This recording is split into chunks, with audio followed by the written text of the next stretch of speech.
So hello guys, welcome back to my channel Ratna's blog. তো আশা করি তোমরা সবাই খুবই ভালো আছো, আমিও ভালো আছি।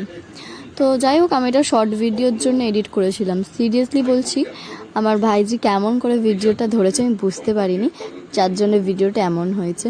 তো আমি বানিয়েছিলাম ম্যাগিতে একটা নতুন রেসিপি, জানি না কি বানিয়েছি, কিন্তু অনেক টেস্টি ছিল।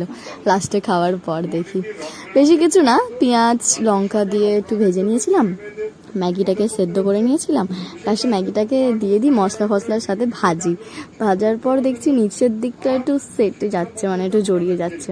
তো যার জন্য একটু জল দিয়ে দিয়েছিলাম ওপর থেকে, আর পরিমাণ মতো নুন, আর একটু ওটাকে কি বলে হাজনা মটর তো একটু দিয়েছিলাম, আর সয়া সস দিয়েছিলাম। আর যা টেস্টি হয়েছিল না, তোমরা ভিডিওটা দেখলে। আর অনেক সময় এটা হচ্ছে ভিডিওটাতে হাফ দেখা যাচ্ছে না, ভিডিওটা অনেক নড়ছে।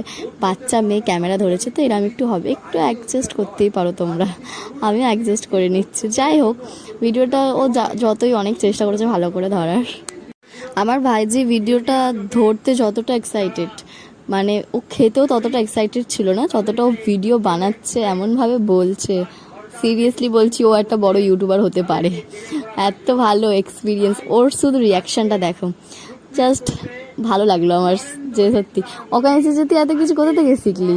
ও আমাকে নর্মালি ভিডিও করার সময় বলছে যে গাইস দেখো পরিমাণ মতো নুন দিচ্ছে, ভিডিও বানাচ্ছে, জল দিচ্ছে, এই দিচ্ছে সেই দিচ্ছে। ও মানে আমার থেকেও ভালো পারে আমার মনে হলো। তো যাই হোক, তোমরা দেখো ভিডিওটা কেমন লাগলো সেটাও জানিও। তো লাস্টে মাকে একটু টেস্ট করালাম, আমিও টেস্ট করলাম। আর তোমরা এইভাবে বানিয়ে খেয়ে দেখো তোমাদের কেমন লাগে। আর চ্যানেলটা সাবস্ক্রাইব করতে একদম ভুলবে না প্লিজ। ভিডিওটা দেখো আর চ্যানেলটা সাবস্ক্রাইব করে দাও, নিজের বন্ধুদেরকে শেয়ার করো। তো thanks for watching guys, love you, tata, bye by.